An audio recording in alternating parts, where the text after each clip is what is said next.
నమస్తే welcome to QTV media. Tamil Nadu రాజకీయాలు ఒక్కసారిగా హీట్ ఎక్కాయి. డీఎంకే కీలక నేత ప్రతిపక్ష నాయకుడు ఉదయనిధి స్టాలిన్ ను పోలీసులు అదుపులోనికి తీసుకోవడం రాష్ట్ర వ్యాప్తంగా తీవ్ర చర్చకు దారితీసింది. ఒక రాజకీయ సభలో చేసిన వ్యాఖ్యలు, ఒక నటి పేరు, ఆ తర్వాత పోలీస్ కేసు, అరెస్టు, కోర్టు ఇలా గంటల వ్యవధిలోనే పరిణామాలు వేగంగా మారిపోయాయి. అసలు ఈ వివాదం ఎలా మొదలైంది, ఎవరు ఫిర్యాదు చేశారు, ఎందుకు అరెస్ట్ చేశారు, ఇప్పుడు పూర్తి వివరాలు చూద్దాం. కావేరీ జలాల సమస్యపై తంజావూరులో డీఎంకే ఆధ్వర్యంలో భారీ నిరసన కార్యక్రమం నిర్వహించారు. ఈ కార్యక్రమంలో పాల్గొన్న ఉదయనిధి స్టాలిన్ తమిళనాడుకు రావాల్సిన కావేరీ నీరు, రైతుల సమస్యలు, రాష్ట్ర ప్రభుత్వ వైఖరిపై విమర్శలు చేశారు. ఉదయనిధి ప్రసంగిస్తున్న సమయంలో సభలో ఉన్న కొందరు కార్యకర్తలు ఒక్కసారిగా త్రిష త్రిష అంటూ నినాదాలు చేశారు. ఆ నినాదాలకు స్పందిస్తూ ఉదయనిధి చేసిన వ్యాఖ్యలను ముఖ్యమంత్రి విజయ్ నటి త్రిషను ఉద్దేశించి ద్వంద్వార్థంతో మాట్లాడారని టీవీకే ఆరోపించింది. ఈ వ్యాఖ్యలు మహిళలను అవమానించేలా ఉన్నాయని పేర్కొంది.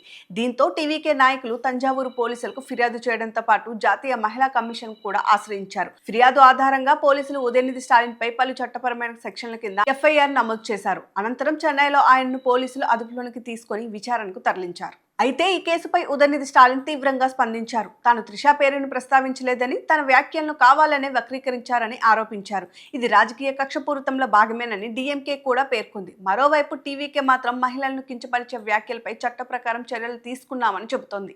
ఉదయనిధి అదుపులోనికి తీసుకున్న వార్త బయటకు రావడంతో తమిళనాడులోని పలు ప్రాంతాల్లో డీఎంకే కార్యకర్తలు ఆందోళనకు దిగారు.